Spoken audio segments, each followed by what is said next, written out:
Buenas noches, bienvenidos a la edición central de Noticias Caracol.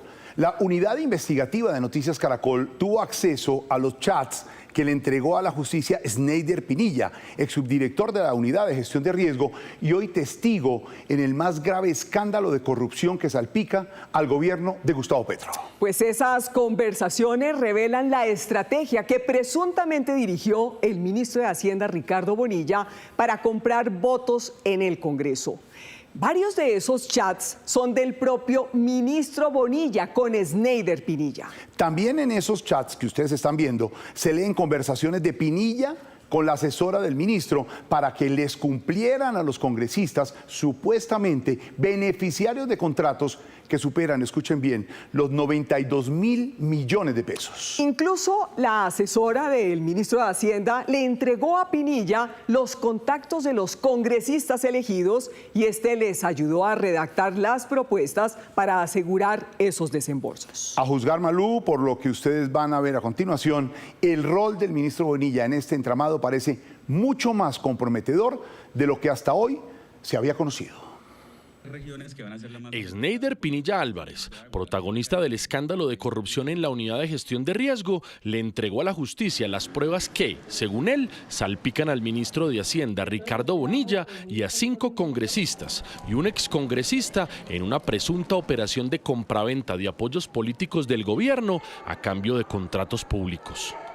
Conversaciones de WhatsApp, registros de llamadas, documentos cruzados y la bitácora de este zarpazo a los recursos de la nación ya están en poder de las autoridades. Hice parte de una estructura criminal en la cual yo fui testigo directo de los dineros que le entregamos a algunos congresistas en el país. Pinilla, ex subdirector para el manejo de desastres, le narró a la Fiscalía la génesis de este nuevo capítulo de corrupción que se suma al contrato amañado de los carrotanques en La Guajira por casi 47.000 millones de pesos, que apenas fue la punta del iceberg en este expediente. Todo empezó, dijo el testigo, el 11 de diciembre del año pasado. Ese día el ministro Ricardo Bonilla expidió esta resolución, la 3202, mediante la cual su cartera le transfirió 700.000 millones de pesos a la Unidad de Gestión de Riesgo para atención de desastres. Al día siguiente, contó Pinilla a la Fiscalía, empezaron las presiones para direccionar contratos de esa partida presupuestal. Según él, su entonces jefe Olmedo López le envió ese 12 de diciembre de 2023 este cuadro que detallaba la distribución concreta de más de 92.000 millones de pesos en 3 contratos para Cotorra en Córdoba, Saravena en Arauca y El Salado en Bolívar. Allí se especificaban los montos de cada contrato con el fin de ejecutar supuestas obras de contención y prevención de inundaciones y mitigación de la erosión por lluvias en esos 2 municipios y en El Salado, un corregimiento del Carmen de Bolívar. Ese cuadro se lo hizo llegar a las directivas de la Unidad de Gestión de Riesgo el abogado Jaime Ramírez Cobo, quien es el enlace del Departamento Administrativo de la Presidencia con el Congreso de la República. 2 días después, el 14 de diciembre de 2023, el propio Ramírez Cobo le escribió al celular a Sneider Pinilla. Es más, se le presentó vía WhatsApp. Hola Sneider, ¿cómo estás? Soy Jaime Ramírez Cobo, asesor Presidencia de la República. Necesitamos de tu ayuda. ¿Sobre qué tema, doctor? A Carolina le envié un cuadro. Carolina era la secretaria de Olmedo López en la Unidad de Gestión de Riesgo. Pinilla le contestó a Ramírez Cobo que ese tema lo tenía que hablar directamente con su jefe. Incluso le dijo que Olmedo López inicialmente pensó que esos contratos habían sido pedidos por el entonces ministro del Interior, Luis Fernando Velasco. Doctor, ese tema lo deben hablar con el director. Él llamó al ministro Velasco a preguntar. Pero es con el ministro de Hacienda. A él le dieron otra instrucción sobre los 700.000 que llegaron, así que debe el ministro hablar con el director. Ya le digo al ministro Bonilla, es vital este tema. Enseguida, el funcionario del DAPRE, Jaime Ramírez Cobo, le envió a Sneider Pinilla el contacto de WhatsApp del ministro de Hacienda, Ricardo Bonilla, y le escribió lo siguiente. El ministro se está intentando comunicar con el director, pero no ha podido. Dile que estamos en la marcha calmando la gente. Lo entendemos de verdad, pero se nos van a caer los créditos de la nación, por eso es la urgencia. A las 6 de la tarde de ese 14 de diciembre fue el propio ministro Bonilla el que le escribió un mensaje a Pinilla, según la bitácora de estos chats en poder de este noticiero. Buenas tardes, subdirector. Buena tarde, doctor. ¿Cómo está? Preocupado por destinos, recursos, proyectos viabilizados. Pocos minutos después de ese primer intercambio de mensajes de texto, Bonilla llamó a Sneider Pinilla por WhatsApp, tal como quedó registrado en las conversaciones. Según el testigo, el ministro le explicó que era urgente que Olmedo López se viera con él al día siguiente en su despacho. Pinilla cuadró la cita. El propio Olmedo López lo confesó así ante la corte. Es una cadena que va de lo más alto, desde la orden de un ministro, hasta pasar por las manos del alcalde e inclusive hasta el nombre del contratista que iba a ejecutar la obra. De acuerdo con los registros de chat, el 15 de diciembre de 2023, a las 8:44 de la mañana, Sneider Pinilla tuvo una videollamada de 3 minutos con Olmedo López. A la fiscalía, Pinilla le aseguró que en esa videollamada su jefe le dijo que esos 3 contratos por 92.000 millones de pesos debían tramitarse con suma urgencia. Al final, Olmedo López giró su teléfono y le pidió a Pinilla que mirara con quién se encontraba. Quien apareció en pantalla detrás de él fue el ministro Bonilla, según su relato. Sobre las 2 de la tarde, según los chats, Pinilla tuvo una llamada más con el ministro Bonilla de 2 minutos. Y 3 minutos después, Bonilla le envió a Pinilla el contacto de María Alejandra Benavides, una asesora suya. Según Pinilla, la instrucción fue que debía coordinarlo todo con ella. 5 minutos más tarde, Pinilla le escribió a Benavides por WhatsApp. Hola, doctora. Te escribe Sneider Pinilla. Hola, buenas tardes. El ministro que me comunique contigo para un tema. Sí, señor. Tecotorra, Salado y Saravena. Tenemos los 3 proyectos que Jaime les pasó. La asesora del ministro se refería a Jaime Ramírez Cobo, el funcionario del DAPRE y entonces asesor de Carlos Ramón González, también salpicado por el escándalo. La charla entre Benavides y Pinilla continuó. Benavides le preguntó a Pinilla si había forma de avisarles a los intermediarios de los contratos que estos se iban a mover en la unidad de gestión de riesgo. ¿Hay forma de que les mandemos un mensaje de que se están moviendo? Dame los 3 contactos de cada municipio y yo llamo y organizo los temas. Listo. En ese momento, María Alejandra le envió a Pinilla el contacto de Harry Bejarano Arroyo, del equipo de la alcaldía de Cotorra.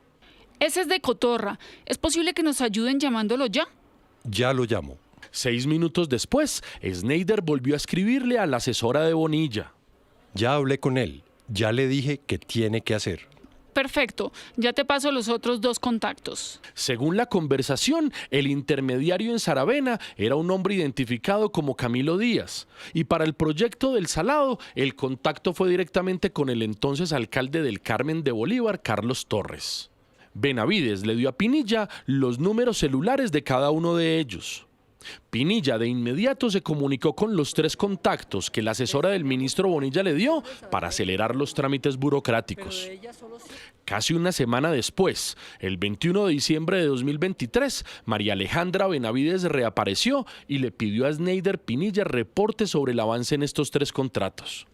Quería preguntar cómo van los temas. ¿Hemos tenido algún avance? Ya los 3 municipios enviaron algo de información. Se les está pidiendo corregir unas cosas. ¿Cuál es el paso después de eso? Creemos que entre esta semana y la otra queda bien técnicamente. Perfecto. ¿Qué mensaje le doy al ministro respecto a cumplimiento? Que está ok el tema. Ya esta semana sale el CDP de los 3 procesos. Sneider se refería al certificado de disponibilidad presupuestal, CDP, que garantiza que los recursos ya están asignados para esas contrataciones. Efectivamente, al día siguiente, 22 de diciembre, Benavides le insistió a Pinilla por esos CDP y él le envió los documentos ya gestionados. Allí aparecían tanto el valor del contrato como el de su interventoría. Por ejemplo, el CDP de Cotorra en Córdoba estimó en 44.522 millones de pesos la obra y en 2.226 millones la interventoría. Entre mediados de diciembre de 2023 y febrero de 2024, Sneider Pinilla ajustó con los contratistas e intermediarios designados los requisitos técnicos para blindar esos contratos. Es decir, para que parecieran tan legales como necesarios y urgentes en esos departamentos. Incluso esas alcaldías, por instrucción de Pinilla, tuvieron que declarar supuestas calamidades que realmente no existían para justificar esas obras públicas. Pero ni así entregar los contratos era fácil. El propio Pinilla le confesó a María Alejandra Benavides lo siguiente en esta conversación del 14 de febrero de este año. Buenos días. Quería preguntarle qué ha pasado con los proyectos de diciembre del ministro. Doctora, muchos temas técnicos nos ha tocado hacerlos porque los proyectos venían muy flojos. En medio de las presiones, Pinilla le confirmó a Benavides el 14 de febrero pasado que, tras los ajustes de las propuestas, estaban a días en la unidad de gestión de riesgo de adjudicar esos contratos de obra pública.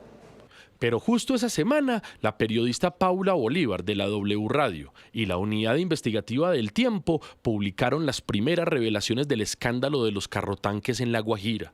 En medio de los apuros, el 29 de febrero, Olmedo López renunció a la entidad y una semana más tarde lo hizo Sneider Pinilla. Si la prensa no hubiera destapado entonces el episodio de La Guajira, sostuvo Pinilla ante los fiscales, esos 3 contratos por 92.000 millones de pesos se habrían entregado. Según declararon ante la justicia Olmedo López y Sneider Pinilla, los dueños de esos 3 contratos eran los congresistas Guadid Mansur, Karen Manrique, Liliana Vitar, Juan Pablo Gallo y Julián Peinado. Asimismo, Juan Diego Muñoz, quien renunció en febrero pasado a su curul. Todos ellos pertenecían a las comisiones económicas del Congreso. Los 92.000 millones de pesos supuestamente eran para comprar los votos de esos parlamentarios. El 11 de junio pasado, 4 de esos 6 congresistas mencionados votaron a favor del gobierno para que ampliara su cupo de endeudamiento en 17.607 millones de dólares.